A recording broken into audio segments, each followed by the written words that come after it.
Hey, folks. Welcome back to the Catholic Coaching Podcast. My name is Matt. And I'm Erin. And we are your Catholic coaches for the day. I'm really excited. We have a guest that we're bringing on here today. She's newly certified with our Catholic Mindset Coach certification. And she's been involved in the pro-life movement for, decades at this point. Her name's Jeanne Mancini. She's the President Emeritus of the March for Life. And she's now President of Jeanne Mancini Consulting. I believe I got that right. Yeah. And she's going to be sharing a little bit of her journey here. Okay. So she's been all over the place in the world in terms of that pro-life movement.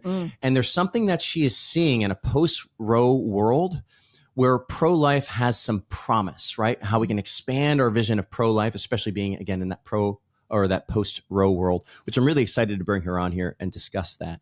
And we're just going to be talking to her about her experience as a new coach and really what all that looks like. And so we are very excited for you guys to listen to this. Jeanne is a dear friend of mine and you will enjoy her too. I promise you. Cool. Jeanne, welcome to the Catholic Coaching Podcast. Well, thanks so much for having me, Erin and Matt. I'm so honored and excited just to have this conversation with you. Fantastic. Let's dive right into it. Okay. So Jeanne, you've been with the March for Life over 12 years, serving as the president there. But even prior to that, involved in politics, you worked under HHS, you were in the inside of the DC machine, so to speak, been building out your network over the years. You right now, I don't know if this is currently or in the past, you're now acting as a consultant to the U.S. bishops on pro-life issues. So very awesome. Much connection there with the ecclesial church as well. You've been on all the major news outlets, Fox News, MSNBC, CNN, ABC, CBS. You've done writing in New York Times. You've been in the USA Today. You've been in the Washington Post, all the major news outlets here again. Testified before Congress. Yeah. And here, like, as your tenure in the March for Life as president is like coming to a close, all the worldly counsel would say to just stay the course, like continue to grow those networks that you have and exploit those networks that you have and build your career out there as a beltway bandit, so to speak. And amidst all of that, you chose to live out your pro-life mission as a Catholic mindset coach. I just want to tell me about that. Like, what's the logic behind it? What are you seeing in the expansion of the pro-life movement through Catholic mindset coaching that the rest of us are missing? Yeah. Okay. So, well, first of all, thanks for doing all that research, just on some of the things that I've done. And I feel like in answering, I have to look backwards a little bit, because just even hearing you sort of announce, I don't know, my biography, it's always like very sort of, I don't know, I'm sure you feel the same way as founders of Metanoia, that when people say all the things that have happened along the way, it's like shocking sometimes and very humbling. But I guess I want to say this, that probably the best thing I've got going for me is that I'm a woman of deep faith and a prayer warrior. And I sort of feel like even with all the things that the Lord has done through me, that I'm a little bit like Moses with the speech impediment. And so like I can remember, testifying before Congress and then in different roles, whether it was at HHS or, being interviewed by Chris Matthews against Cecile Richards, now deceased Cecile Richards, head of Planned Parenthood. And truly, like, I'm kind of a shy person and a little insecure deep at heart. And so I do think that it's the Lord, working. And that was the case at the March for Life for 12 and a half years prior to the March for Life. But why is it that I would choose to come to Metanoia and to get trained in this beautiful formation? It's true that that as I was winding down at the March for Life, I was offered some incredible possibilities. I was asked to throw my hat in the ring for a great administration job. It would have been a big job. I was asked to take on a beautiful pro-life apostolate by a Catholic sister who I love very, very much. But in my heart of hearts, it wasn't what the Lord was asking. And it didn't necessarily kind of make human sense, but in my heart of hearts, it's what the Lord was calling me to. And so that's why I said yes. And I do have all sorts of ideas about how this formation can help to build a culture of life in this new season of I guess you could say a post-Roe America in the United States. Yeah. Could you say more about that? Like what does that look like? Yes. I've personally always believed that like life coaching is an expansion of the pro-life movement, right? A pro-life coach. Right, a pro-life coach. But yeah, I would love to hear your feedback on it just from your perspective, Jeanne. Yeah, well, Erin, I think I totally agree with you. Like, it was probably just as important prior to the overturn of Roe, because at its heart, coaching, mindset coaching, life coaching is about helping people to flourish, to become the fullness of who God's created them to be, you know, to use kind of popular human language, to be the best version of themselves or whatever that is. But what I would say about this new post-Roe season, it's always been critical to change hearts and minds. And to me, that's been more important than changing the laws, even though changing laws is really important. So, you know, we talk about making abortion illegal, but I would offer that making abortion unthinkable is all the more important. And so what we see here in these days is that 60% of post-abortive women say that they would have chosen life if they had the requisite emotional and financial support. They literally, 60%. So the majority of women who chose abortion say that they would have chosen life if they felt empowered and, you know, empowered that they would have what they needed to be able to do this. And so at its heart, mindset coaching can get at that 60%, I think, in a lot of ways, and can help the pro-life leaders. It can help people who are serving at pregnancy care centers, maternity homes, adoption counselors, to assist women to be truly empowered to choose life. And there's lots of other things too. I mean, but that's like one pretty big way I think that coaching can help. Yeah. Yeah. Even as I'm listening to that and hearing that statistic in my mind, just my military mind is saying, okay, so what is the center of gravity here to kind of swaying and creating more of this pro-life culture? And you're highlighting here, while it's great for the laws aren't necessarily the center of gravity. It's something more interior, that emotional support being one of those things. And so, so what would it look like is my wonder question. I'd love to hear your thoughts of it. What would it look like in practice to see more ministering, I guess you could say, within the pro-life movement to these women on an emotional level and on just even on a practical level with the needs that they have? Well, one very specific way that could happen is, you know, there are over 3,000 pregnancy care centers around this country, believe it or not. And these are, you know, primarily volunteer staffed. And so when a woman is facing an unexpected pregnancy, she's got choices in front of her. And right now there's this massive gap between the amount of abortions that happen every year. There's nearly 1 million or a little over 1 million. It's hard to measure right now. It takes a few years. Abortions that are happening in our country every single year. And there are only about 20,000 infant adoptions. So there's this massive gap between adoption and abortion. So one very specific way that this could happen would be all of these different over 3,000 pregnancy care centers, if they had someone who was trained by metanoia, it could have such an impact on these women when they're so afraid. You know, they feel like they're kind of backed against a wall. And it could just be, I think, a game changer. So that's one. But again, like as a pro-life leader, I can tell you that there's often division in the pro-life movement. I think that, you know, how does the devil work? Divide and conquer. And that is very true in the pro-life movement. And so supporting leaders through these different Catholic coaching, you know, strategies would be incredible. Even, you know, different workers in the vineyard other than pregnancy care centers. There's so much. Certainly there's a lot that can be done with adoption. Those are a few very practical ideas that I think could really move the needle. Yeah. I love how you even highlighted the need of the leaders that are in the movement themselves. Like it's to be a laborer in the vineyard in that capacity. There's a lot of mindset stuff that you're having to navigate.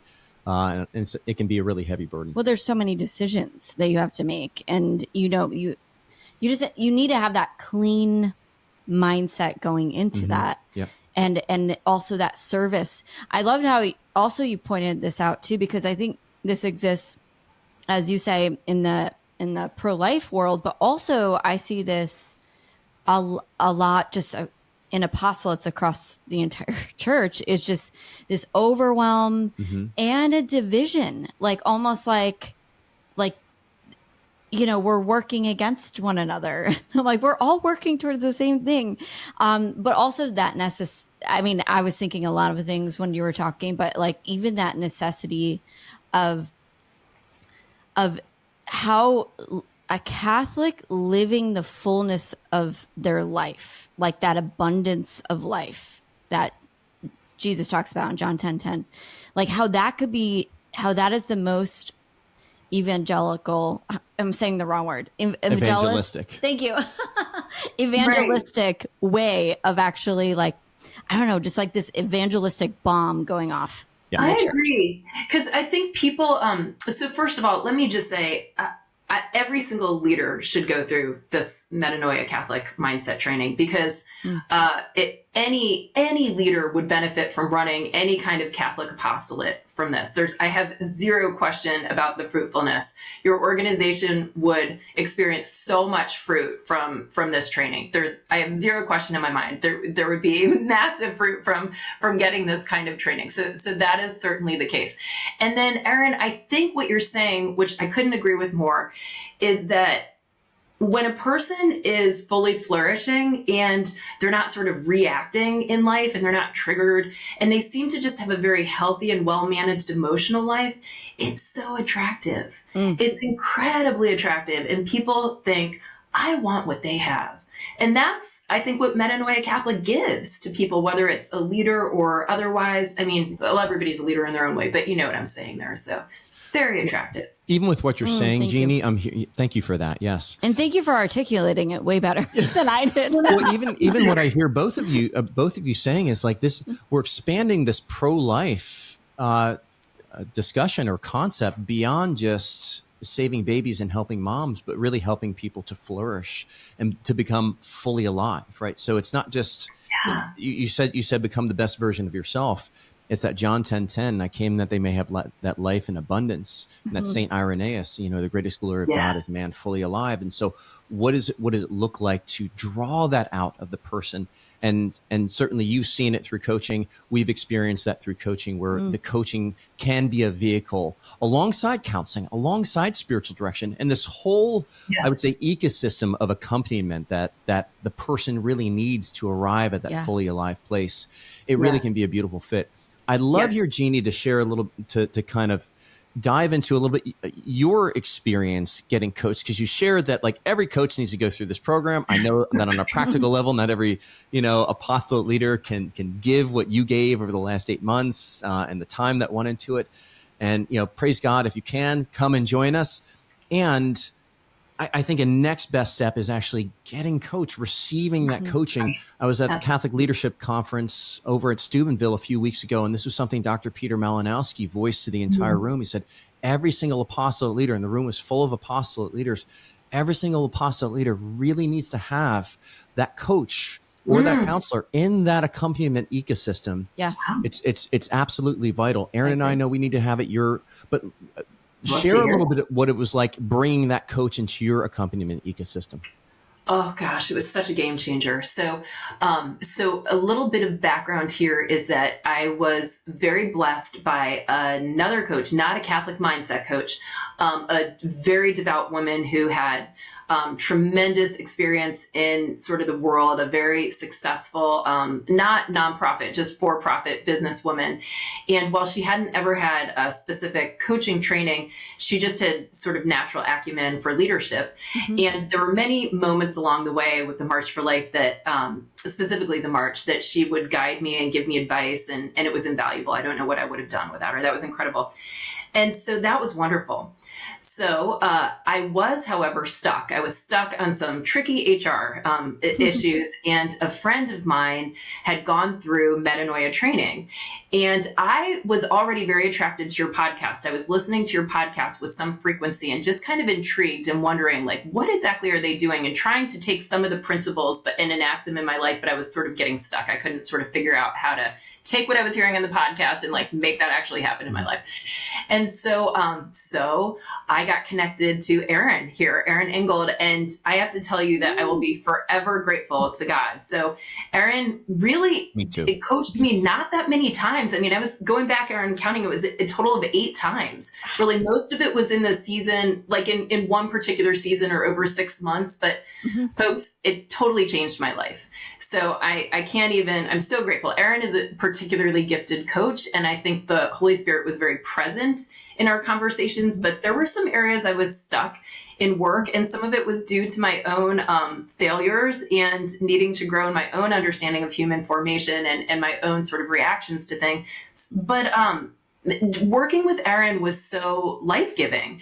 I mean, the best way I can say it is it helped me to flourish much more and to ultimately make the decision to step down from the march, which was a very hard decision. And I'd been thinking about it for a long time. So it was very helpful to get me a little bit unstuck in that area as well.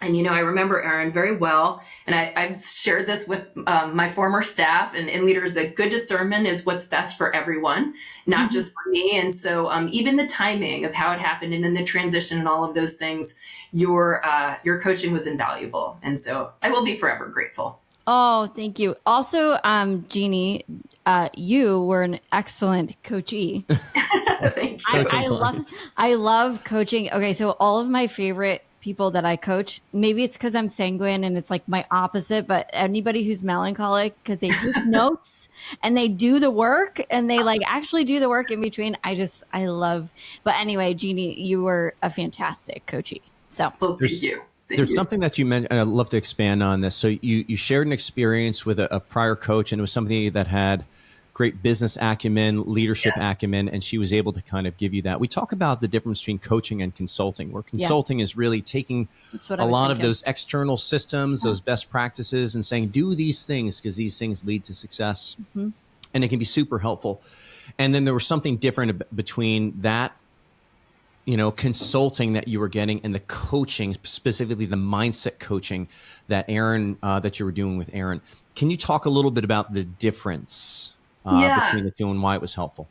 Yeah, that's a great question. So I think the difference may have been that one was more external in terms of situations that were happening around the organization. And with Erin, we were able to go more internal and see where there were some things that needed to be looked at a little bit differently and in a positive way, almost kind of cleaned out in my own mind and my own heart. And when I did that with Erin's help, everything changed externally as well. So like the ripple effect of kind of sort of growing in human formation and growing in mind management is perceptive. At least it was in our organization. And where some things had been stuck or just needed the term dysfunction would be really way too strong. So things were just, they needed to be sort of set right, and by doing that in my own mind and heart, I was able to set it right within the organization before I left. And I needed that. God can work in all sorts of ways. I'm not sure how I would have done that without Erin's assistance. Wow. Yeah. I mean, it just makes sense. It's so theology, the body making visible the invisible reality of what's going on in the interior life, and how organizations are, in a sense, organisms. They're made up of all of these people that have these interior lives, and anything that is misaligned in our own interior will make itself visible in our organization. It spills over. And so it's not enough just to get those external systems if interiorly we still are out of alignment, right? And so this is where the mindset coaching comes in, because that interior dysfunction or misalignment will make its way visible by God's design. We are incarnational beings. It's just what we do. It's how God designed us to work. And so going to that interior, it sounds like it was something that was, I love how you said, I did the interior work and then the exterior followed. Again, so theology, the body. Yeah, right. No kidding. Yeah, it was total. It's like the contemplative first and then sort of the active and that. And I think the Lord really blesses just when we're following his path, but certainly blesses humility and repentance and what have you. And then good things follow. So, yes. Beautiful. I want to hear, because I was a part of it, this scenario, but I kind of want to hear it from your point of view. What made you decide to go through the coaching certification? Yeah.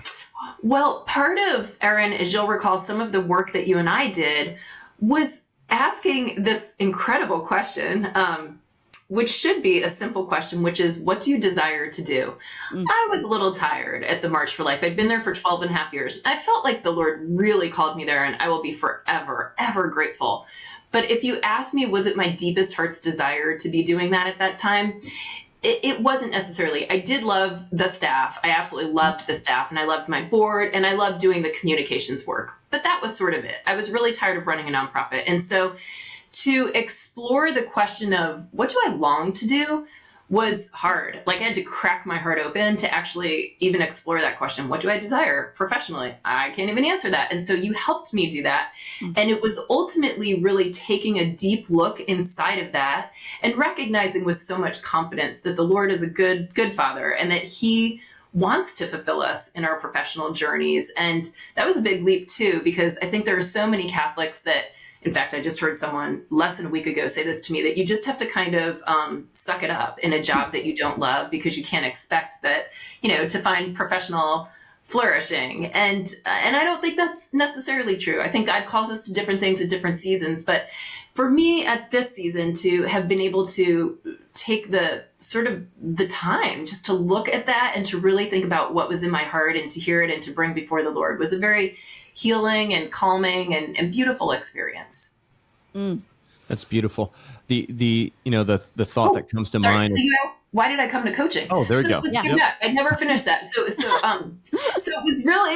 was really in just exploring what do I most long to do, and I most long to help people flourish. And where, many people would know this, but I have my undergrad in psychology. I thought about getting my PhD in psychology and being a professional counselor early on. That's always been part of my journey. And I've always flourished in one-on-one relationships and sort of coaching and helping people informally. And so in looking at what I most desire to do, that was a big part of it, is helping people become more of who they are in a one-on-one setting. In addition to taking these same messages of healing and flourishing in more of a public spokesperson way, which is kind of what I've done at the March for Life, whether it's through media or what have you. I tried to just also always take these basic truths about what it means to be human and how to flourish, and just kind of share that with more than one people. So with a group of people. So, okay, sorry, back to you, Matt. No, that's great. I wanted to dive into your discernment a little bit more, because I think sometimes people can hear this question, what do you want to do? And the thought that there's in their head is, well, I'm going to do whatever God wants. Or you shouldn't be asking yourself that question. That seems a little bit selfish. It's not about what you want. It's about what God wants. And so I'm curious, as you, and there's even some merit in that. I want to just hold the space for the merit there. How was this discernment something that impacted your relationship with God? Where was God in the midst of this discernment for you? Yeah. And I think it's still impacting my relationship with God. So, I sensed that he was drawing me through this whole process, and sort of like, it's the grace is first. So he was bringing me through this. He brought me to Erin. And then the idea that, he doesn't want us to white knuckle our way through life.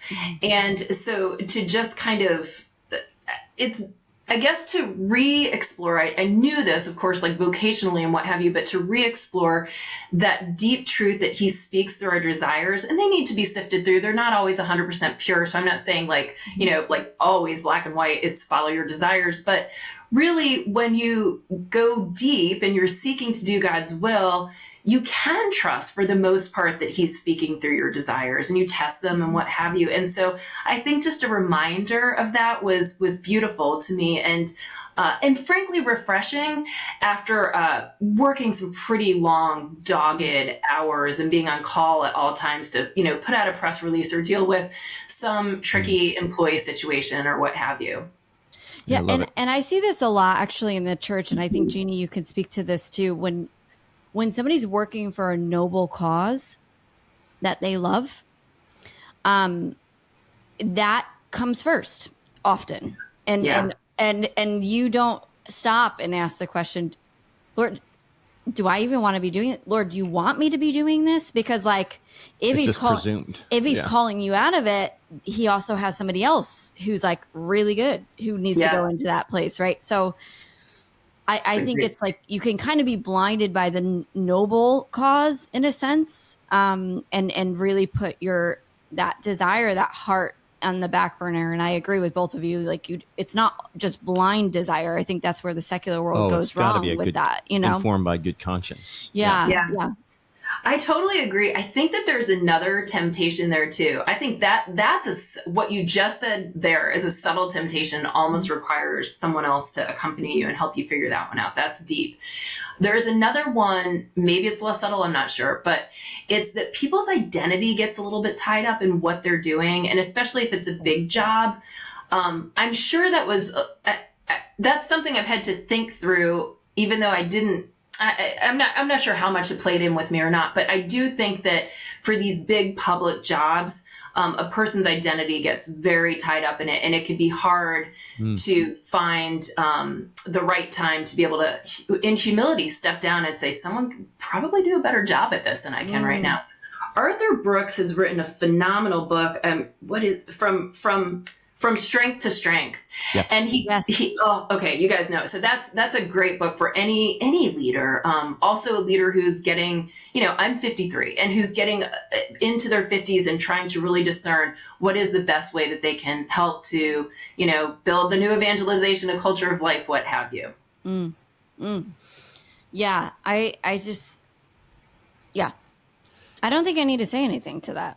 I would add to it. That's okay. No, I think it's funny. When I read Arthur Brooks' book, I actually got depressed because the whole opening part of it was all about how all the great innovative things were being done by the 20-year-olds. And like everybody else that was like in the crystallized intelligence at that point was just being put out to pasture. Well, even like there's this sense of this waning influence, but also there's this opportunity for us to step into that sage part of the journey. I do want to say something to that though, because if anything, I didn't read the book, but I've heard you talk about it. But if anything, that does tell you that we can kind of slip into that fixed mindset, right? Where it's like, oh, this is what I went to school for, or I've been at this organization for so long and I know all of the things, or like you were saying, this is part of my identity. Maybe they're not saying that out loud, but there is a belief system around that for sure. And so the reason why all the 20-somethings are doing stuff is because they don't have a fixed mindset. It's just like everything's an experiment. A lot of them don't have families that they got to provide for either, so they can take all those risks. Good point, Matt. Yeah. Yeah. And I mean, there's probably some points in that book that I didn't agree with 100%. Like I'd much rather have someone who's 40 or 50 or 60 running an organization than a 20-year-old, but we're going to, be complementary to each other. So tapping into the different strengths and weaknesses, etc. So yeah, it's beautiful. So I'm going to ask somewhat of a triggering question here. Okay. And it's okay. And it's not just triggering for, I know it can be triggering for like any newly certified coach here. Okay. I'm ready. What's next? Where is how do you envision yourself living out this call to coach as a Catholic mindset coach? So I'm continuing to discern. I don't have a question that I'm going to use this coaching, and it may very well be that I use it almost 100% in my next role. We'll see, and the Lord will show me. It's been a point of a little bit of a pain point that I love, and Erin, you may remember, his word is a lamp unto my feet. I want to see a mile down the road, and the Lord has been having some fun with me, I think, in this area where I'm not getting a mile. But I do get these glimpses. And actually, look, here's the thing. I've been working. This is the first time in my life I took a 2-month sabbatical. And within that, I was able to continue, really dive into the coaching training. But the Lord's doing some other beautiful things in my life right now. And I think in a way that's the season, more personal, beautiful things in different family relationships and friends and what have you. And so I'm savoring that, but all the mind kind of keeping my eye on him hey, what is it? What is it? So I've started a consulting company, Jeanne Mancini Consulting LLC. And I'm doing, sort of special ad hoc projects, I guess you can say, and coaching when God brings the right people to me. One thing I've learned is I don't like marketing myself for coaching because it also makes the rapport really weird with someone when you're trying to kind of convince them what a great coach will be, and then you're actually coaching them. It doesn't work. And so I'm learning all sorts of new things. But I think, I don't have the full picture yet, but I'll let you guys know when I do. Yeah. And keep coming because you're involved in Pro Coach. So keep coming and getting coached. And we have I need to do that. Yes. Plenty of options to help you with that. But that sounds fun. Yeah. Actually. I'd love to lean into a little bit more of the leadership piece here, Jeannie. And you had mentioned that coaching can really be a benefit for leaders. But it's still, I would say, like, just from our perspective here, that it's still kind of a foreign concept, at least to the ecclesial church. We're familiar with Catholic counseling, or we're familiar with spiritual direction, certainly as these modes of accompaniment. But again, we're talking about what does it look like to expand that accompaniment ecosystem to include and make space for coaching. With that in mind, even like knowing the way that the ecclesial church works, and often it's very slowly, where do you see the benefits of people that are in Catholic leadership positions or apostolates really benefiting from receiving, it's a two-part question, receiving the coaching themselves, but also integrating more coaching into the work that they do? Okay, I have so much to say. I'm going to try. So first of all, an anecdote. So in my life, the way it goes, whether it's, doing, I don't know, wherever I am or something, say that I'm speaking with someone, I will have moments where I get to interact with a lot of wonderful bishops at different times. I can't tell you how many times I've been asked in the last 4 months what I'm doing now, and I try to explain Catholic mindset coaching, and they look at me like I'm from outer space. And I'm like, okay, let me give you a story. So I'm like trying to learn how to explain this, and then I'm like, let me explain human formation. So here's what I mean. When you describe that guy at Franciscan saying that everybody needs a coach, like there's some gap there, I think, between like some of the leaders in their 30s, maybe early 40s, and then kind of the hierarchy of the church right now. And boy, if I could bridge that gap, I'd be so excited, because I'm awkwardly not doing a great job of trying to explain what this is right now. But is there a need for it? Oh my gosh, yes. So I did 2 days ago, I got to sit, or a couple of days ago, I got to sit next to the dean of a local seminary, and he was asking me what this is exactly. I was trying to explain it. And so what I said was, anyone who's going to confession, and Matt, I'm quoting you here, anyone who's finding themselves, or maybe you, Erin, who's going to confession, confessing the same thing over and over again, they're stuck in something there. And so coaching can help them. And then again, I'm sort of quoting you guys, back to yourself, but I explained the idea that, that counseling is for healing an injury, or if there's a specific mental illness diagnosis, which is beautiful. I am a huge fan of therapy and counseling, what have you, obviously. And then spiritual direction is relationship counseling between God and the person, but coaching is helping someone reach a goal. And the language I love is more helping with human formation, and within that, emotional maturity, so to speak. So to really help people not get triggered, not react negatively to things. We'll never do this perfectly on this side of heaven, but there are so many wonderful people who lack good human formation, including our friends in the seminaries. And so I think whatever we can do to get the word out and to do more of that is a massive gift. So the church desperately needs us. Desperately, yes. Yeah. Even that word human formation is still somewhat of a new term, right? Came out Pastoris Dava Vobis 1992, John Paul II. And even there wasn't really a definition of human formation. And now here with the Program of Priestly Formation, the 6th edition that just came out somewhat recently, we're getting a little bit more of an expansive vision into that, where they're really discussing a lot with the virtues. But it still is a lot of intellectual formation about an intellectual discussion about human formation. And that's not the same thing. You could learn about human formation on an intellectual level, but not really experience it. And it's something that certainly is caught more than it's taught, which means that you need to be in relationship with a well-formed human in order to really learn it, not just on a head level, but the head to heart bodily level where it's impacting your life. And you can actually be that witness of a well-formed human.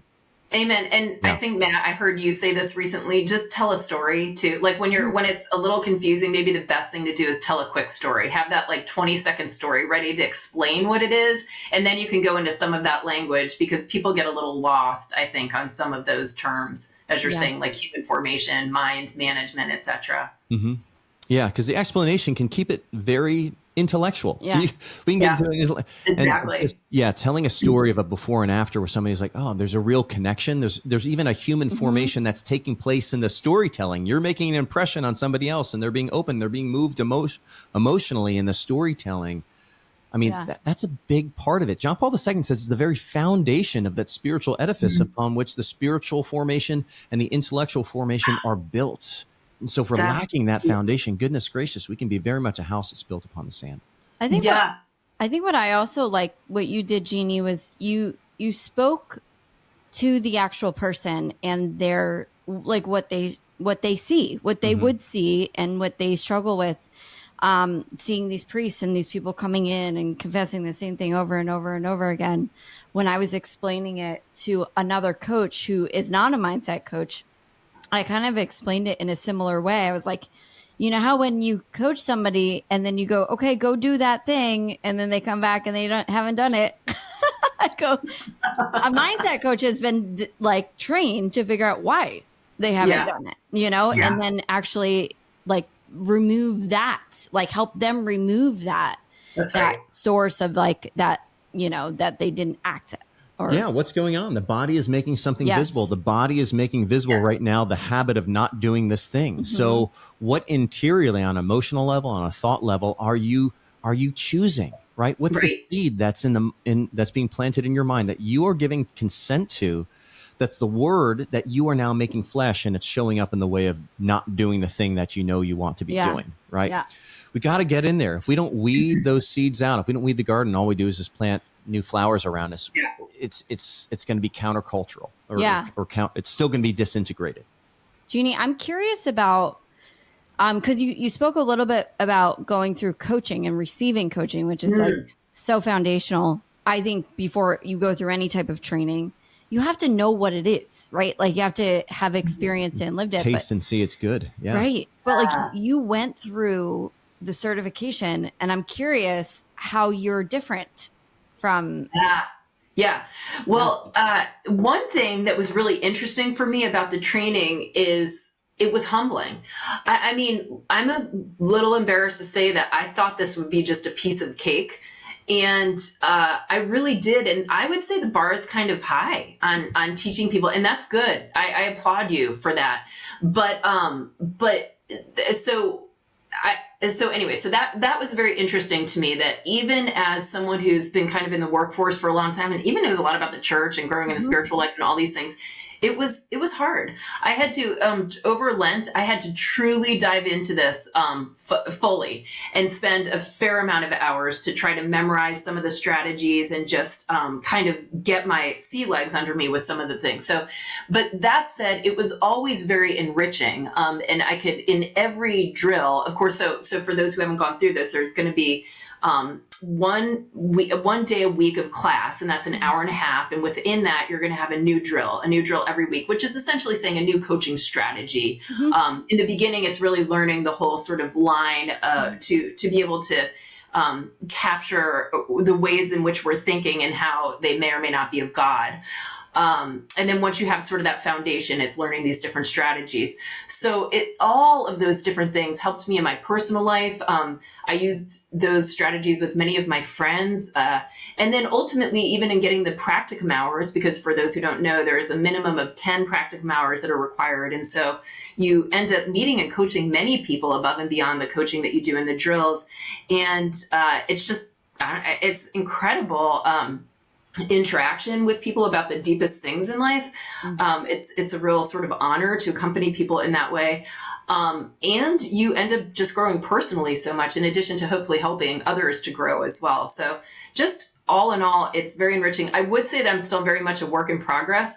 I mean, even before we got on this, podcast, Matt was giving me a quick encouragement on something that I know I wasn't thinking right on. And so it's not like once you're done with training, you've arrived. I still have a lot of work to do on my thoughts on a daily basis, but that's okay. I know how to do it. I've got the tools and I know who to reach out to. Yeah. That's a beautiful thing about apostolate, is like, we often get into it thinking that, this is our mission to serve other people. And we can often miss the mark that like the mission's working more on us, like ministering to us way more by revealing all the thoughts and all the fears and everything like that. And that's right. I'm curious to know a little bit more here. You started to talk about some practical ways that you said you're rolling this out and doing some coaching with your friends and your relationships. But even, speaking again to those leaders, And maybe even if there's a story that comes to mind or a scenario or an anecdote where you can say, okay, this situation happened and I know that I dealt with it differently because of the skills that I learned. And this is what I did that I, did differently, that perhaps I would not have approached it the same way. And it made me a more effective leader. Okay, great. So of course, I'm sure any leader of any organization that was in person dealt with a lot of tricky, scenarios coming back from COVID. Do we do in person? Do we do not? How do we do this hybrid, et cetera? And so that's just one decision. But from there, many other decisions come because employees will have different interpretations, even of what's been set out. And so I would find myself in different ways, not knowing that my reaction to certain employees, or it could be all of them at different times, there was something there, I guess you could say triggered, but there was something there that wasn't healthy.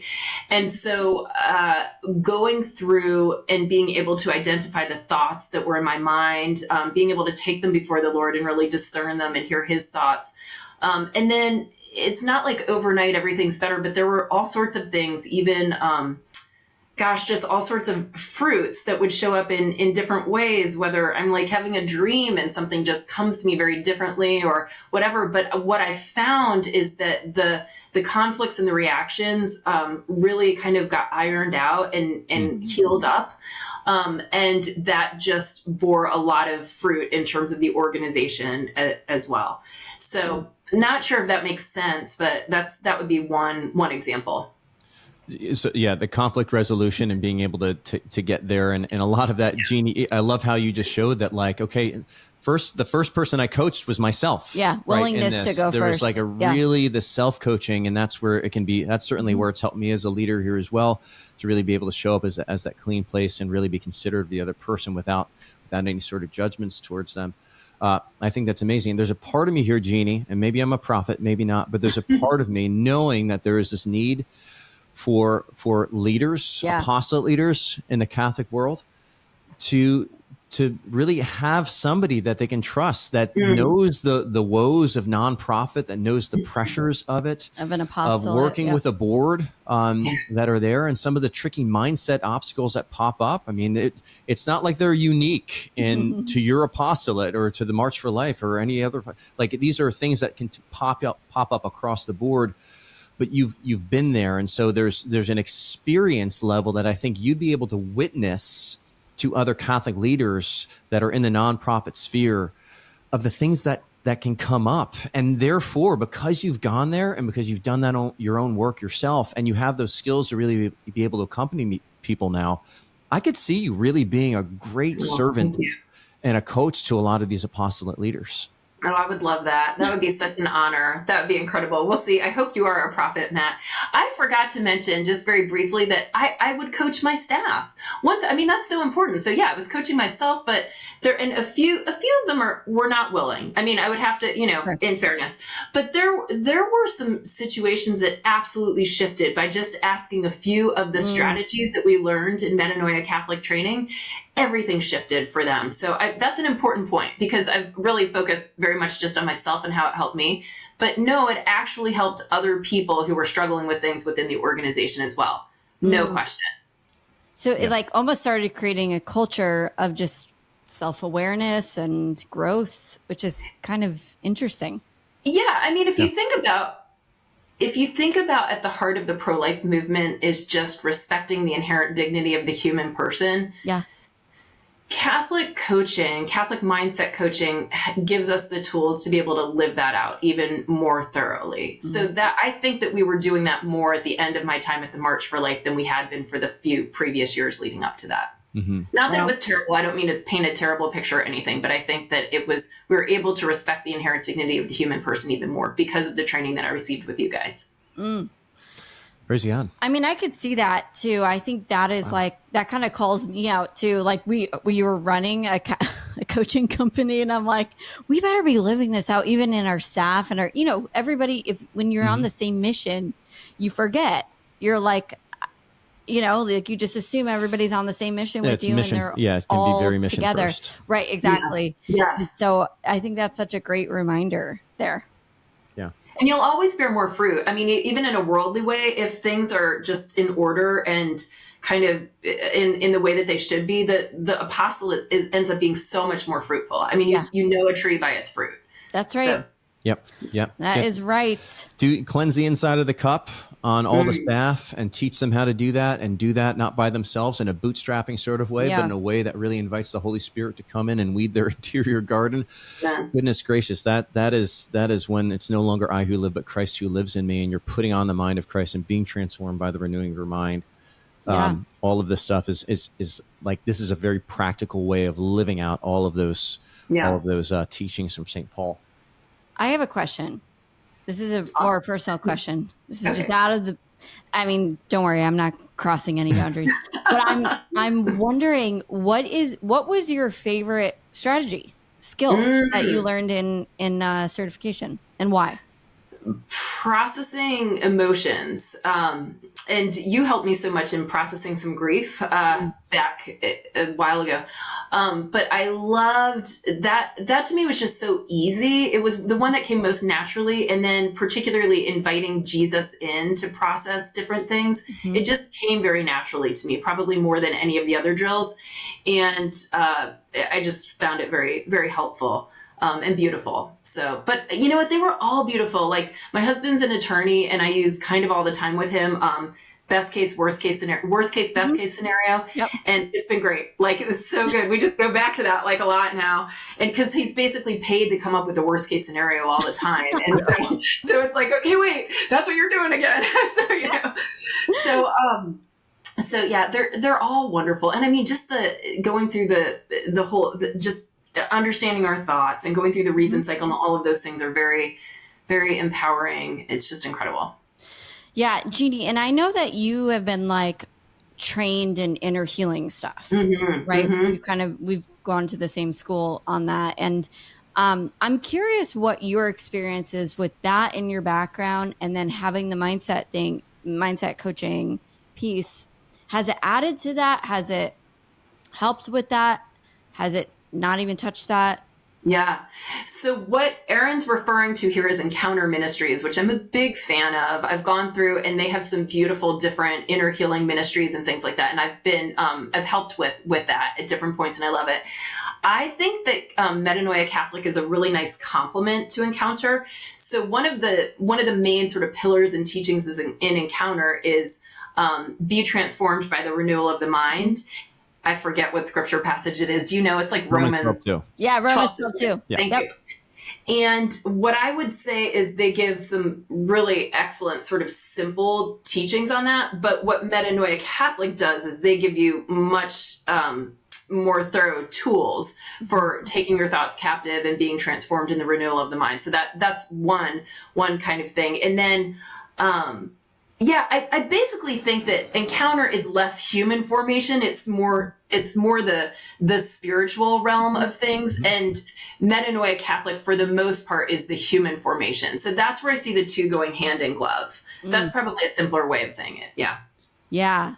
I've definitely seen that too. And when I went through that quarter, the renewal of the mind quarter, I was like, trying not to say Be a student. Yes, I had to keep reminding myself to be a student. I was like, I'm here to learn. Not here to teach. No, but I love that. Yeah, I do love Encounter Ministries, and I agree with you on that there's very much a compliment. But I was just wondering what your experience was like, having gone through both. So yeah, I think there's a great compliment there as well. Mm-hmm. Love it. I love swim lanes. Me too. Apostolic swim lanes, right? There needs to be on ramps and off ramps to apostolates. It's almost like that's how the body of Christ is meant to work. It's almost different like members that have different purposes and it's almost everything like somebody said that one time. I know, vaguely. Maybe it was me. Maybe I thought of it. I don't know. Probably not. Jeanne, thank you so much for being on. I'd love to for people. I know you're kind of early on. You don't have a website set up yet, and there's there's a joy. I think back to those days of just growing through referrals and connections. Is there any place, maybe there's an apostolate leader that's listening to this and they're like, you know what? I would love to just connect with another leader like this that has the skills that you have to be able to kind of at least have a discovered call. Maybe it's just one call, a 30-minute call or something like that. Yeah. How would they get in touch with you, Jeanne? Yeah, so they could email me. I do have an email set up for my consulting firm. So it's Jeanne at JeanneManciniConsulting.com. So that's sort of long, but it's JEANNE at Jeanne Mancini Consulting. So JEANNEMANCINI Consulting, all one word, .com. I'm sorry. Yeah, .com. That's right. And so you could email me there. Also, I'll be on your website soon as a coach. So people could check me out as a coach there, because those who've gone through your certification program can be listed on your website as coaches. Yeah. We have our coach directory there. And I'm on Twitter, X, I should say, formerly known as Twitter. And that's at Jeanne F. Mancini. So any of those places, people could check me out. Fantastic. Awesome. And we'll put those in the show notes too. So you guys can find that. If you're watching this on YouTube, you can find it there, or just on our regular podcast, you can find it there. Yeah. Jeanne, thank you so much. You are a delight. I just love your positivity. Yeah. So fun to chat with you. Thanks for having me on. Good. You bet. Same. All right. Guys, we'll see you around. Yeah, if you're somebody that's listening to this and you're curious about, okay, what would it look like to even explore some of the programs that we've got? We don't just have the Catholic Mindset Coach certification. We also have our Mission Coach training, which is something more of an introductory level where you still get a lot of those great accompaniment skills. We really designed that for apostolic leaders that don't necessarily want to be the full-time coach, right? The mindset coach, but they still want to have a lot of those accompaniment skills. You can check out that Mission Coach training here as well. So there's a couple of options that we have, but I would say, like, if you're curious about the certification and you were inspired by Jeanne's story, check out our certification page that we've got here as well. So we'll even put a link to that in the show notes. I just have to laugh. Matt and I have to work on our outro because I'm always like, okay, bye. And then he's like I have like more things to say. It's all part of our brand, right? We just kind of blend it together. I'm like, I'm just going to own it. It was really awkward. Yin yang. Yeah. Just go to our website. We'll just figure it out, guys. All right. Yeah. But we love to see more people serving in the ecclesial church that have gone through our training. And like we're on a mission to have a mindset coach in every parish because we think the need is that great. So can't put it all on our priests anymore. Good. All right. See you, Jeanne. See you, everybody. Thank you. Bye. Take care. God bless. Hey, thanks for sticking with us in the Catholic Coaching Podcast. If you like what you heard, please like and subscribe, and we'll see you again.